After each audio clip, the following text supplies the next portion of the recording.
اگر عورت کے مینسز شروع ہو جائیں، یعنی وہ پیریڈ شروع ہو جائیں،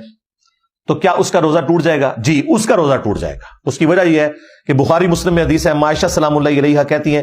کہ نبی علیہ السلام ہمیں حالت حیض میں چھوڑے ہوئے جو روزے ہیں ان کی قضاء کا بعد میں حکم دیتے تھے، اور نمازوں کی قضاء کا حکم نہیں دیتے تھے۔ یعنی پیریڈز میں جو نمازیں چھوٹتی ہیں وہ ظاہر مشکل کام ہے، پھر وہ 35 نمازیں بن جائیں گی، وہ اللہ تعالیٰ نے عورتوں سے معاف کر دی ہیں، لیکن روزوں کی معافی نہیں ہے، وہ آپ نے بعد میں قضاء دینی ہے۔ لہذا اگر غروب آفتاب سے 1 منٹ پہلے بھی اگر کسی کے ساتھ پیریڈز والا ایشو ہو گیا تو وہ والا اس کا روزہ اسی وقت ختم ہو جائے گا۔ لیکن ظاہر ہے کہ پھر وہ لوگوں کے سامنے کھانے پینے کی تو ضرورت نہیں ہے، عورتوں کو پتا ہوتا ہے، وہ پردے سے اپنے معاملات کو لے کے چل رہی ہوتی ہیں۔ اگر کوئی شخص غلطی سے مغرب سے پہلے روزہ کھول لے تو اس کا روزہ باطل ہو جائے گا، بعد میں 1 روزے کی وہ قضا دے گا۔ صحیح بخاری میں آتا ہے کہ نبی علیہ السلام کے زمانے میں کافی گہرے بادل آگے مغرب میں، تو اس وقت تو گھڑیوں والا سلسلہ ہی نہیں تھا، تو اسما بنت ابی بکر کہتی ہیں کہ ہم نے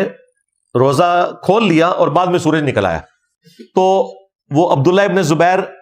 کا جو چھوٹا بھائی ہے عروہ ابن زبیر، ان کے بیٹے تھے ہشام،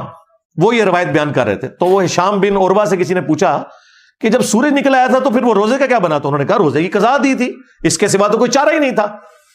لیکن دیکھیں آج یہ نہیں ہو سکتا، میں کہتا ہوں جی گپ اندھیرا چھا جائے اور غروب آفتاب کا ٹائم آپ کی گھڑی بتا رہی ہے 6:20، ہمارا بچہ بھی روزہ نہیں کھولے گا، جو مرضی ہو جائے، وہ کہے گا یہ تو سورج نکل آئے گا۔ یہ سائنس کی برکات میں آپ کو بتا رہا ہوں کہ آج کل دین کو پریکٹس کرنا کتنا آسان ہے، یہ غلطی کے چانس ہی ختم ہو گئے۔